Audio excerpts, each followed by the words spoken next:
first big question. What is the best way now to tackle Pakistani-sponsored terror?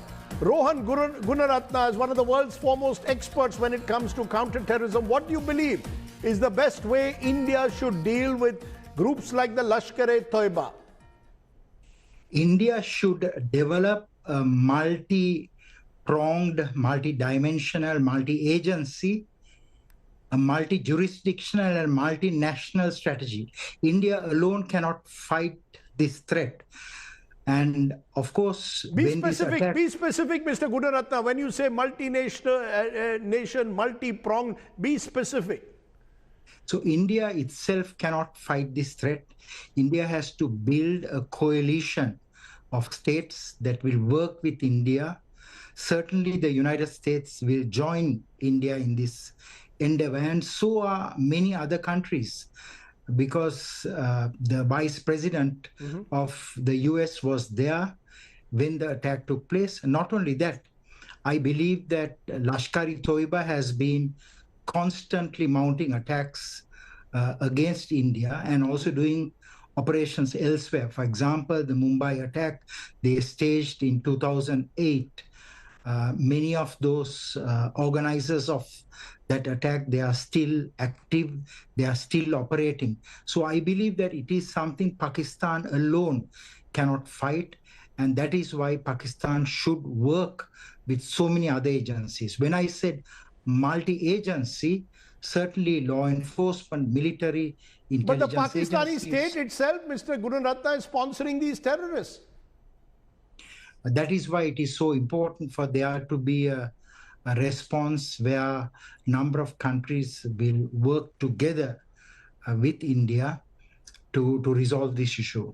Okay, so you're saying build pressure on Pakistan through a global coalition. Andrew Latham, professor at Macalester College there in the United States, do you believe that the United States, for example, has the appetite to work together with India to build this global coalition against terror against Pakistan? Well, I would say two things, one of which is that this conflict over Jammu and Kashmir is deeply embedded in the DNA of South Asia. It's not going to be solved. It can be managed, and that's the best we can hope for. And sometimes it can't be managed, and it spills over into violence. We've had wars. Now we've had this particular incident. The identities of Pakistan and India, as they intersect over Jammu and Kashmir, are simply irreconcilable, A. B, the United States, under this administration, increasingly has an interest in, unlike during the Cold War when it sided with Pakistan often, now the partnership that the Trump administration desires is a partnership, a strategic geopolitical partnership with India.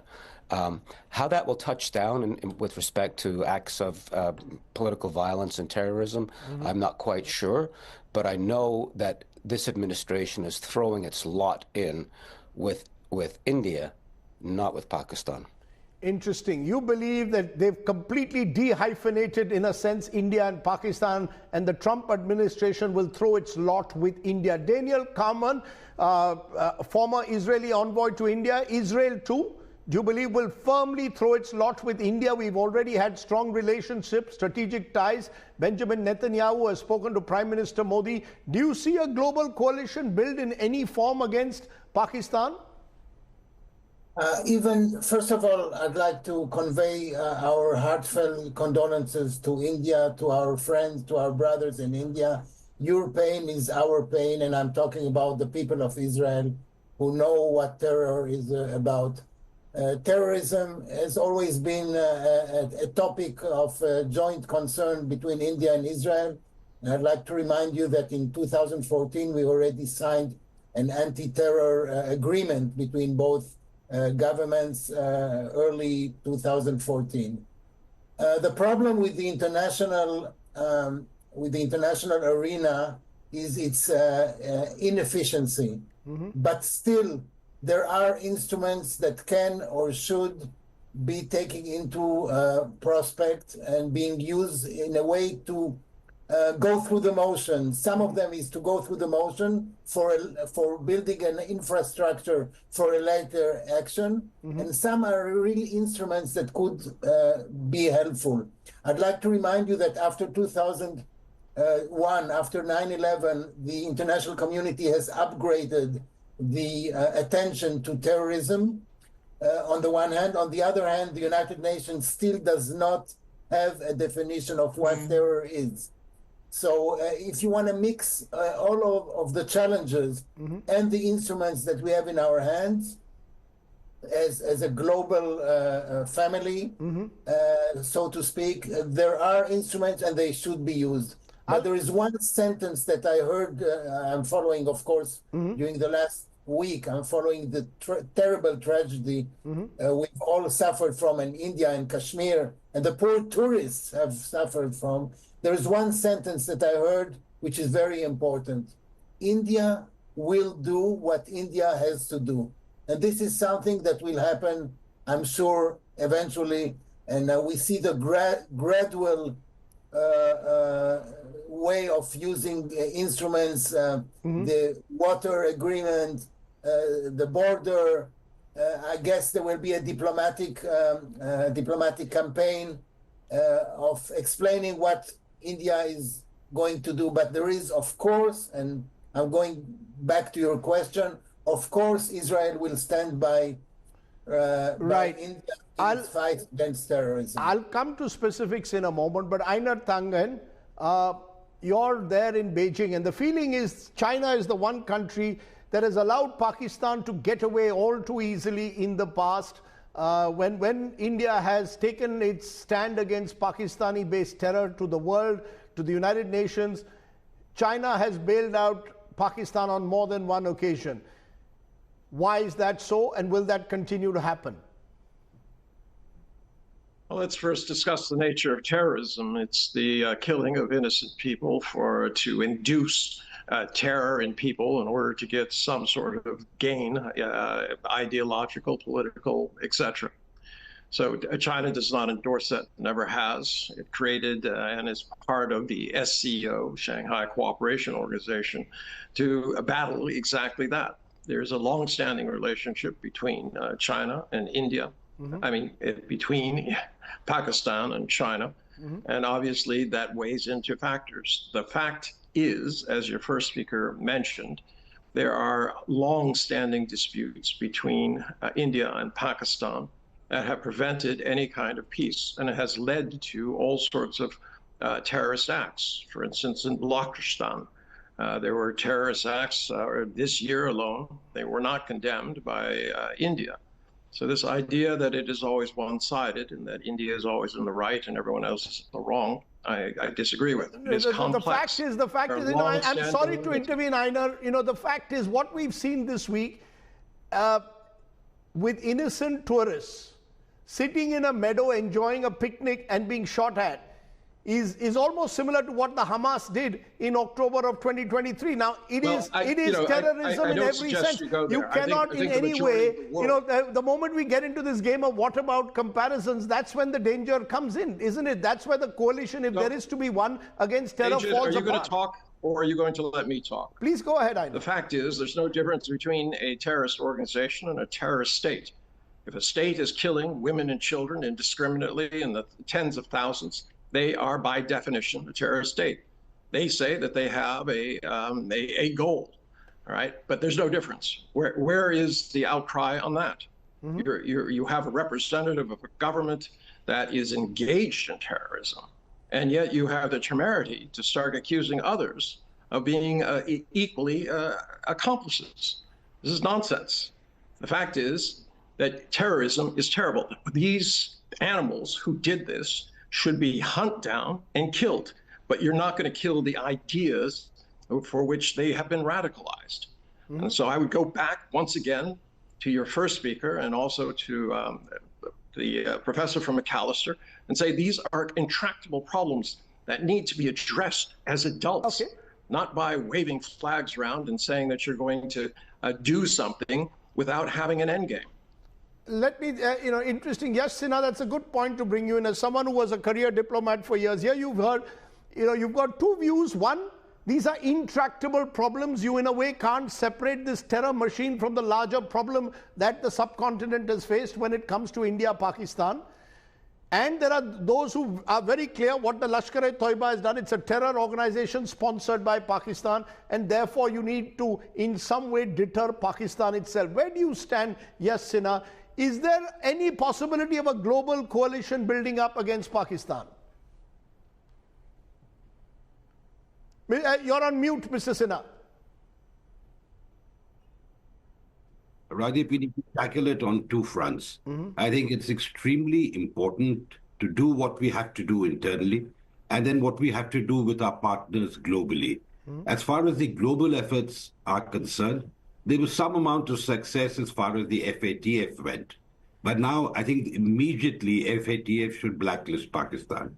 Because in my opinion, Kashmir is just the symptom of the disease. The implacable hostility that the Pakistan army and the ISI, and I dare say the jihadis, have towards India cannot be solved by solving one problem or the other.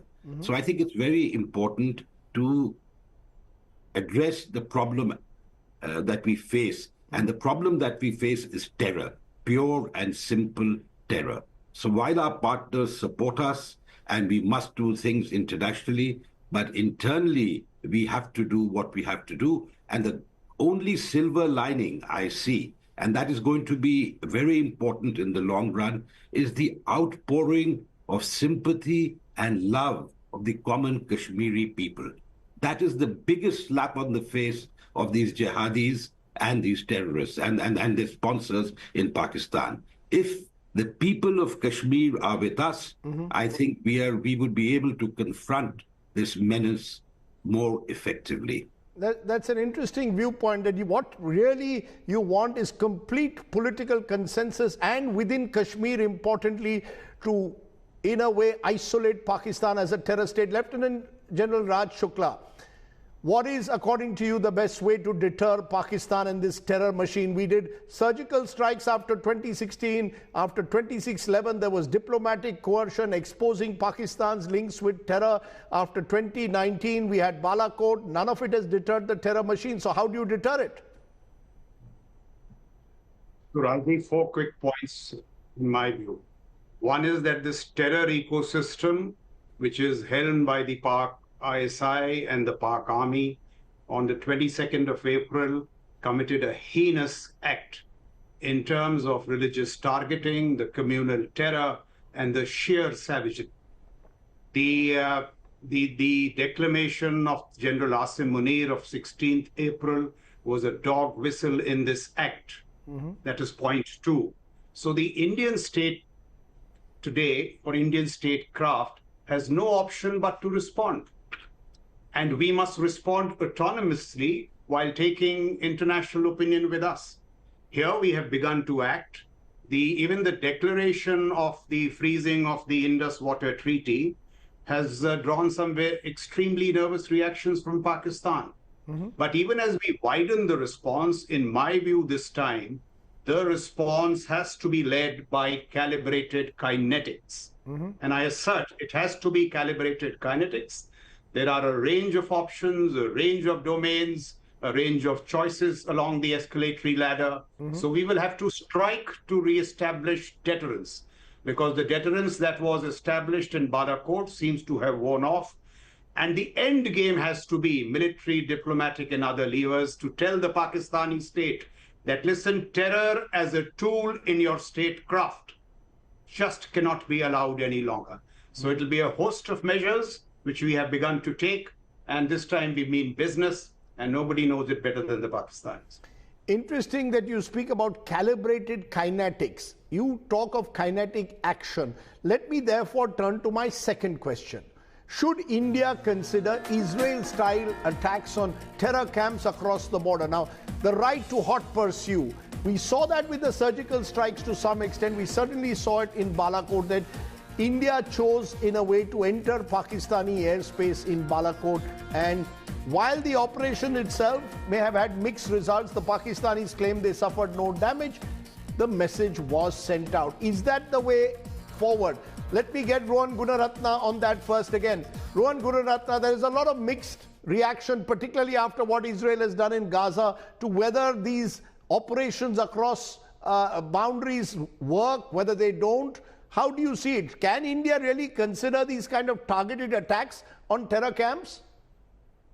The United States mounted a classic operation to kill Osama bin Laden, who was in Abbottabad in Pakistan. Of course, Israel has mounted a number of such operations in Iran, eliminating the Hamas leader, eliminating the Lebanese Hezbollah leader in Lebanon, eliminating some of the Yemeni terrorist leaders. So I believe that the world is moving in such a direction where it becomes the norm for governments that can project power to specifically target and decapitate the leadership and also decimate the terrorist organizations that mount attacks. I want to add something to the point that was made about Israel. Israel has all the right to mount operations against the Hamas leadership, membership, because Hamas mounted a deadly attack in Israel, and Hamas kidnapped Israeli citizens, and until those citizens are released, Israel has all the right to conduct those operations in Gaza. Certainly, Israel should... But it has been at a huge cost, if I may add, of civilians, and that's the danger.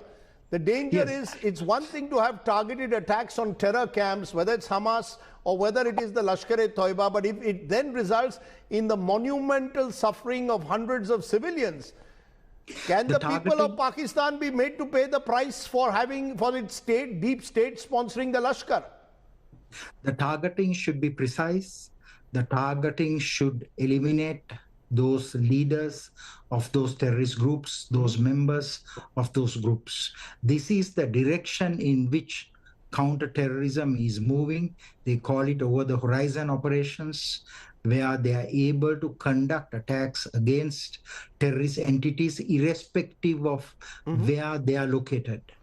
We saw that also in Lebanon, where Israel, in fact, was able to use technology to very specifically target the Hezbollah leadership there in that country. Daniel Carman, you know, you're a former Israeli envoy to India. Now, Israel's actions have at times split world opinion, particularly in Gaza, because the huge collateral damage that has been caused, the number of innocent lives that are lost. Would you ever suggest that that is what, how would you defend that? Well, it's a little difficult to make the comparison. I know that the comparison is made, and I'm hearing this comparison in the last few days. There are similarities, but there are also differences. One of the measures that the terrorists themselves are using is using infrastructure, hospitals, mosques, schools as headquarters. And when they are attacked, the human shields are victims of it. Of course, nobody enjoys very much hitting or killing civilians, but I would like to look at the details of how those civilians got to be part of hospitals, mosques, schools, as part of the policy of the terrorists. So the terrorists are not, you know, just walking around and waiting for an aim to shoot. They have a whole policy of also changing the narrative. And this is something that I'd like to caution. The world opinion is very much for India now, and for a very, very good reason. But there is an expiry date, if I may say so, to this sympathy. So the action, I think, I'm not in a position to give too much advice to the experienced Indian government, but there is a time of expiry date of this sympathy, and this should be taken into consideration. That's an interesting point you make. Andrew Latham, do you believe targeted attacks across the border, hot right to hot pursuit, Israel-style operations as they are called, or American-style operations to take out an Osama bin Laden, do you believe that that is the way the world must move towards, that identify those responsible for terror, ensure that innocent civilians don't die? I think, despite the fact that I live in the United States, I'm Canadian. And then part of the world I grew up in recently, there were, according to the Canadian government, targeted assassinations conducted by the Indian security forces against Khalistani separatists. And so my question is, if we globalize this question, what's the limiting principle? Where do you think this is okay to do? Because the town I grew up in, I'm now a visible minority. It is South Asian majority. And Indian and South Asian politics are getting played out in that part of the world in ways I could describe graphically, but I won't at the moment. But then there's this assassination that took place against a Khalistani separatist. So if we're thinking about counterterrorism operations, I think we really do need to think about limiting principles. What's okay, what's legitimate, what's acceptable, and what is beyond the pale. And as a Canadian, I think assassinating on Canadian soil Khalistani separatists is a little bit beyond the pale. Let's come back though. I'm coming back once again to the Lashkar and to Pakistan, which is another ball game altogether. Yes, Sinha, over the years, and I can date back to the early 90s after the Mumbai blast, there was talk of, we've got to take out a Dawood Ibrahim. Every time I'd hear this, that Dawood Ibrahim, the prime suspect of Mumbai, is being harbored by Pakistan. I, in fact, went to the house where Dawood lived in the mid-90s in Clifton. The fact is, we've not been able to take out a Dawood Ibrahim. Does the Indian state have the capacity to do what an Israel does, what the Americans do when it comes to targeted strikes? Rajdeep, I think before I was the Deputy Secretary of Pakistan when the bomb blast took place in March 1993 in the Ministry of External Affairs. I was Joint Secretary, Additional Secretary for 4 years in the Pakistan-Afghanistan desk after 26/11. So I know exactly what Pakistan is capable of, what they do. But just to respond, when a government creates a fertile ground for terrorists, in fact, harbors terrorism, foments terrorism, incites terrorism, then what Professor Rohan said about over-the-horizon operations comes into play. And I think extremely important. I think obviously there's a difference between what the situation obtaining in Israel and Gaza and what obtains in this part of the world.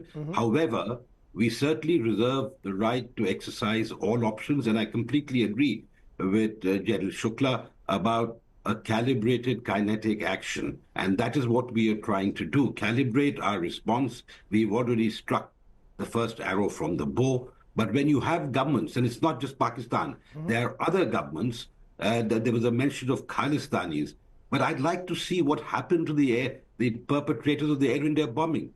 I mean, there is a country in the West that is a paragon of democracy and human rights, but harbors and nurtures Khalistani terrorists. So I think we have to be very clear on the action. I mean, there are things beyond the pale of legality, and there are things that need to be done. And I like the Pakistani term doctrine of necessity. But however, I won't go down that path.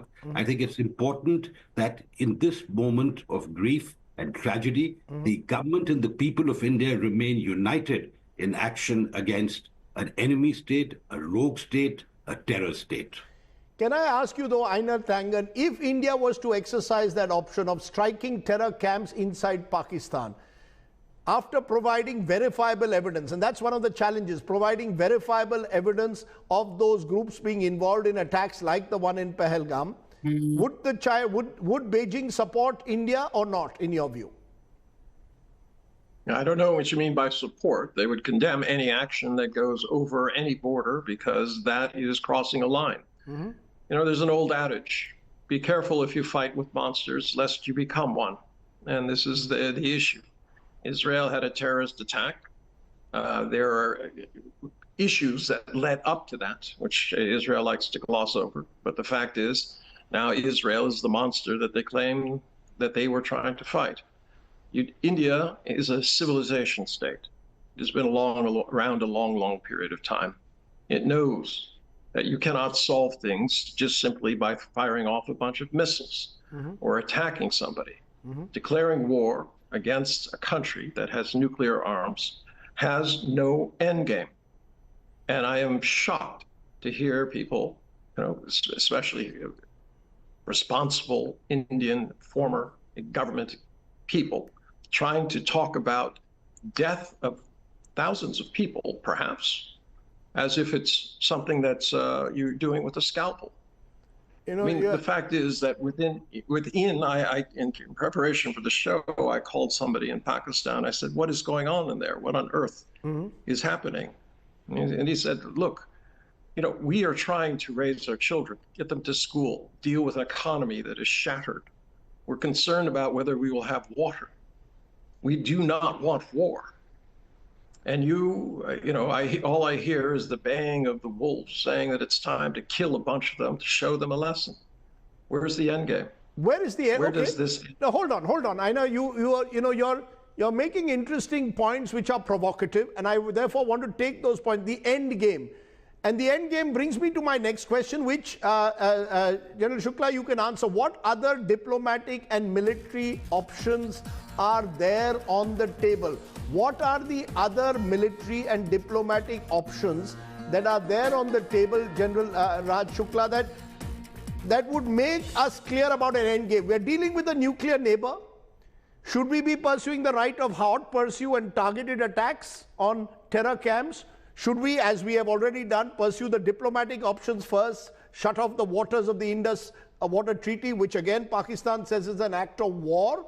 Or do we look at other military options? What is the end game then? So before that, Rajdeep, I just respond to, these references which were made to responsibility and irresponsibility. Yes. Given the heinous nature of what has happened, the sheer savagery on 22nd April, it will be irresponsible for any state not to act. We have been left with no option but to act. And we operate from a moral high. Look at the extraordinary strategic restraint over the years. Parliament attack, Kalu Chak, Nagrota, Odi. We know all that. We have exercised extraordinary strategic restraint. There is the Israeli way of war fighting. There is the American way of doing things. There is the Sri Lankan way of doing things. We respect all of those. There have been some successes and there have been some failures. Now, given the unique situation that India is faced with, and this is just a response to the Pakistani terror apparatus, not even to the larger Pakistani state and nation, which means the architect-in-chief, General Asim Munir, the Pak Army, the ISI, and the LET and JEM, they have to be called out. I would sincerely have hoped. No, but the problem, General Shukla, we call them out after 26/11, we call them out of terror. And so what is along the end with game? many diplomatic levers, there a hesitation to kinetic actions which are calibrated not to cause civil casualties? Did Balakot cause any civil casualties? No. Did the surgical strikes cause any civil casualties? No. So this is a responsible professional army with width and depth which knows what to do. But it didn't deter the Pakistani state. The point is, what is the end game? It did remarkably. When General Bajwa started talking of geoeconomics, when General Jahangir Karamat started telling his officers that terror has not paid results, it did. That deterrence has now worn off. And this is just the handiwork of a few less than wise people. And Pakistani state has brought it along on themselves. And therefore, we have the right to respond, and we will respond. In terms of that, Rohan Gunaratna, you're seeing India on an escalatory ladder. We've started with first diplomatic measures, then we've gone ahead and done what hasn't been done in the past, decided to put the Indus Water Treaty on abeyance. Pakistan calls it an act of war. Do you believe that this escalatory ladder, where does it go up till? The question is, how far can you go when you're dealing with a nuclear neighbor? There will be tit for tat retaliation. Yes. That is inevitable. Of course, the conflict can escalate. And what is important is to maintain a dialogue even during this difficult phase, because you're confronting a nuclear power. So that is why I said that there should be a coalition of states that will work together with India in this operation. India unilaterally should not act. If India takes unilateral action, what is going to happen is it will lead to an unprecedented escalation where both these countries will suffer. Andrew Latham, often listening to American voices or voices from North America, somehow Kashmir has never been a focal point as much as, let's say, the Middle East has been over the years for them. So therefore, if India was to take a stand, exercise its military options, would America simply stand by? Well, I'm not sure. The last place I want to inhabit is Donald Trump's mind. I really don't know how he would react to that. I will say this, though, which is building on the conversation that we've been having. Deterrence requires credibility. And credibility requires that you carry out your threats and promises. And that then leads to an escalatory dynamic, which we know from the Cold War, when both parties, the U.S. And the Soviets, had nuclear weapons, that kind of checked the escalatory dynamic. But we also know that in South Asia, that escalatory dynamic has resulted in several wars. And the scary thing is which party is going to not use their nuclear weapons. Because if we're talking about 26 casualties or 1,000 casualties, if people start lobbing nukes at each other, we're talking about way more casualties than that. So that's scary. And the Soviets and the Americans, of course, were separated by, they were continents apart, whereas India and Pakistan are neighbors that occupy the same part of the world. And so the deterrence logic really kind of concerns me, that something small like this, not small in terms of the personal effects, people were killed, but something relatively minor like this could escalate very quickly, because both Pakistan and India are trying to maintain the credibility of their respective deterrent claims. And that can escalate very quickly and get out of control very quickly. I like to think that the fact that the ultimate stage in an escalation is mutually assured destruction, MAD, using nuclear weapons, that's going to stop that escalatory cycle. But I'm not convinced that human beings are that rational. Do we therefore have a rational end game, Yash Sinha, in mind? You see, that's been part of the problem. We talk of an escalatory ladder without quite knowing where it will end. We've started with, for example, holding the Indus Water Treaty in abeyance. Do you believe that, which Pakistan calls an act of war, do you believe that's the way forward? Keep putting pressure on Pakistan step by step, rather than getting carried away by the optics that, we've got to go into Pakistan, have a military operation. That's the only way you can seek revenge. A lot of it is media, social media driven. I think, Rajeev, that's why we talk about a calibrated response. And India is a very responsible country. We are aware of the nuclear saber rattling that our neighbor does from time to time. We're also aware of the consequences of MAD, mutually assured destruction. However, we need to, once and for all, stem this faucet, or turn off this faucet of terrorism. Because obviously, the Pakistan Army and the ISR are either incapable of doing it, or obviously do not want to do it because they use it as an instrument of state policy. So I think the people of Pakistan, I'm sure, realize what is happening. What the Pakistani government, the most popular leader in Pakistan is in jail. Their judiciary is thoroughly neutralized, compromised. I think we are in a situation where we are dealing with a failed state, an almost failed state.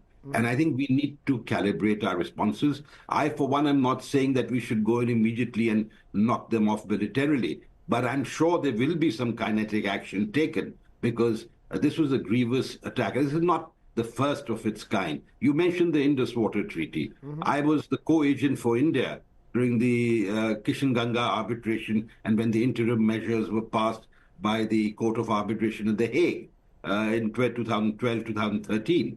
So I think the Indus Water Treaty was negotiated. Any treaty is negotiated in good faith, and when there's trust on both sides. But as I see it, that even in the technical aspects, where the Western rivers are concerned, Pakistan has forever been raising objections to run-of-the-river hydroelectric projects, whether it's Baglihar, whether it is Ratle, whether it's Kishanganga, you name it, Tulbul, navigation project on the Jhelum. So I think the time has come, and we have given notice to Pakistan. It's an ultimatum that we are keeping this treaty in abeyance. Now, if they feel, and we have not stopped the water, I don't think the government has ever said anything that's going to stop the water. But I think what we are going to do is impose costs on Pakistan. And Pakistan must realize that they cannot expect business as usual if they continue to sponsor terrorism against India. I think that's why it's important. And if Pakistan feels that by suspending the modalities of the treaty, it's an act of war, then so be it. Let's try and tackle it the way it is. But what I'd like to say is that the government of India is taking a very calibrated, nuanced position at present. Now, the fact is that we will try and resolve it as best as we can. But if the other party is just not interested, I mean, it was hilarious when I heard that they want to keep the Shimla Agreement in abeyance. So that means what? What does that mean? That the line of control doesn't exist. I mean, that's probably what it means, that the line of control does not exist. But I find it hilarious. I mean, I don't know which Mandarin sitting there thought of, because in any case, Pakistan is in breach of the Shimla Agreement every time, all the time. So I think if they suspend the implementation of the Shimla Agreement, no sweat off our back. Okay, let me then come to the next question. Is the world ready to isolate Pakistan? Daniel Kamen, former Israeli envoy to India, you've said very clearly on this show that Israel will stand shoulder to shoulder with India. Am I correct? That if India, in its national interests, taking the moral high ground, takes on the Pakistan terror machine, Israel will stand with India. Am I correct? Israel will definitely stand with India because we have a common goal, not only the two of us, but many other players in the international arena, those who see terror, define terror, know what terror is, and it's not a minor thing. I'm glad that in Canada and in the United States nowadays there is a possibility to talk about a far away continent in the Middle East or in Southeast Asia where there is terrorism, but we feel what terrorism is all about. And let me add, I'm personally a victim of terrorism. It's not a minor thing that you're talking about. Isolation of Pakistan is something else. I think that the end of the game, Pakistan is a member of the international community. It has rights, it has obligations, but there is a long going campaign. So many events have happened in the last few decades where Pakistan acted like a rogue state, a failed state, you name it. So Pakistan should be put on the world should be put on. So the question, the record. I take your point. I've got limited time. Pakistan. My point is pressuring Pakistan through various instruments. Isolating is something else. Okay, you pressurize Pakistan, not necessarily isolated. Aina Tangen, I want to come back to you because, in the past, I repeated this at the outset of the program, India has tried to put pressure on Pakistan through the global community, through FATF, to try and make sure that Pakistan is forced to abide by certain international rules. And the Pakistani state, deep state, has not done that. Has the time come to put even greater pressure, and if so, how? And would China actually help in putting that greater pressure, given China's leverage with Islamabad? Well, leverage is not the way the U.S. uses it. China has an active trade relationship and a long friendship with Islamabad that goes back and to votes in the UN, etc. But China is not in favor of terrorism. It goes against everything that it stands for in terms of the Belt and Road Initiative, everything that's trying to create a settled global trading environment. And you can see that quite clearly what's been happening with Donald Trump and their reaction to it. They've asked that all tariffs be removed, not just some. And they're speaking on behalf of the world. Now, I don't want to be, parsimonious and say that China is all good and everyone else is all bad. I'll leave that to others. But I do very clearly, China is not in favor of any terrorist act. They'll condemn this one. There's no way in which anyone human can be siding with these animals as they go about doing these things. And the same thing with Hamas. But it does not mean that you want your state to become a terrorist state, to engage in the very activities which you are, were the victim of. And this is the danger that is happening in this world, this kind of over-the-horizon stuff. It's nonsense. You're talking about unilateral action. You know, if Pakistan says, oh, in Balochistan, we think that the Indians are backing that, does that mean that they should have the right to go in and start assassinating Indian leaders? Let me give General Shukla a response to that, because this is the second time you've raised Balochistan in this program. General Shukla, you want to respond to that? My Chinese guest saying, look, Pakistan could turn around and say India is involved in terror activities in Balochistan. They have no proof. That's the problem. Pakistan has no absolute proof. But Pakistan also carries the veil of deniability every time there's a terror attack. You've seen that. In 26/11, we caught Qasab. Otherwise, Pakistan would have denied even their role in 26/11. Now, in this case, they have the veil of deniability. What's the end game? What is the end game? And what's the end game? Why don't you respond, General Shukla? Yeah, so I'll just make three very quick points and then I'll come to the end game. See, we are responding to a grave provocation. This is not unilateral. Please sense the mood in India. 88% of Indians are for this, for a military action. Look at the local Kashmiris in Pahalgam, what they are saying. Their livelihoods have been destroyed. It is an uptick in the sense that you have targeted tourism, which was never done. I've commanded a division in Baramulla. There would be an encounter going on 600 meters from Gulmarg, and Gulmarg would be in absolute peace. Please understand what's happened, the local conditions. Two, what is this nuclear argument? Was the strategic rationale for nuclear weapons to use them as a shield for terror and just keep going on about terror? I mean, let's drive some sense into this debate. Third, what we must persuade Pakistan more than anything else is to adhere to a very simple democratic norm, which is let General Asim Munir and the Pakistani military submit to political control, and all these terror acts will cease. This is all common sense, which, I mean, any reasonably reasonable person would agree with. And the last point, just 1 minute, Rajeev, just 1 minute, please, 1 point. This option that we are exercising, as Mr. Sinha was suggesting, they will be maximized for lethality, suitably de-risked, and reasonably precise. So they are not just, it's not wild jackbooting, or it is a military on the rampage. This is a professional military which is submitted to political control. Right. So all these options will be vetted. So I am at the end of the day saying it's a very grave provocation. Indian statecraft has no option but to respond. And that's what we are doing. As for this Balochistan bit, there is a problem, and that's exactly the problem which has driven General Asim Munir through these indiscreet actions. Balochistan is breaking. Look what's happening in KKP, what's happening in TTP. Because it's on this fissiparous boil, Pakistan, this is possibly a distraction. And if that is the way Pakistan is going, POK will roll over to us. So you please look inwards. India is a strong, stable state. Look at our GDP, look at yours, please. I don't want to signal any hubris. But this is a state with which you have messed around for too long. So it is certainly not, indiscriminate military action. Right. It is a grave provocation. It has to be responded to. I have just a couple of minutes left on the program. We don't have a Pakistani guest on this particular roundtable. We'll get them in future and ask them all the tough questions. But I just want to leave you with one line to each of you.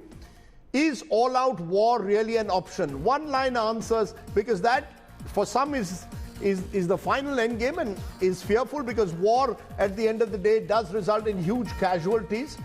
But is all-out war really an option? Rohan Gunaratna, quick answer. India should be very measured in its response, because at the end of the day, India and Pakistan will be neighbors. So whatever actions it takes, it must take by considering the long-term impact and implications of its response. Okay, Andrew Latham, is all-out war really an option between two nuclear neighbors? All-out war is not desirable, but sometimes wars break out. I can think of the First World War, the Second World War. Nobody really wanted those wars to happen, but the dynamics were such that escalation resulted ultimately in war. So I'm fearful. I don't think either party is interested in all-out war, especially in a nuclear context, but I'm not sure that that it can be avoided. Daniel Carman, very quickly, all-out war to be avoided at all costs?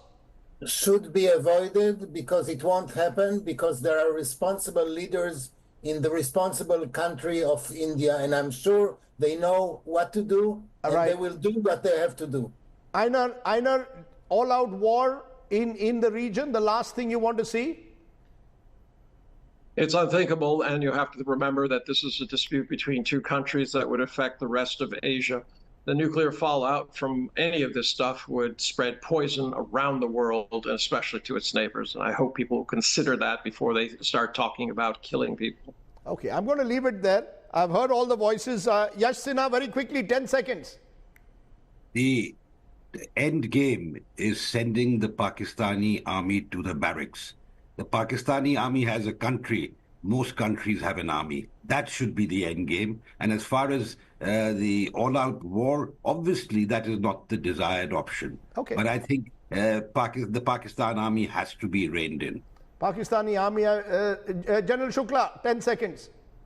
This is a seminal moment for Indian statecraft. We will respond with wisdom, resilience, and fire.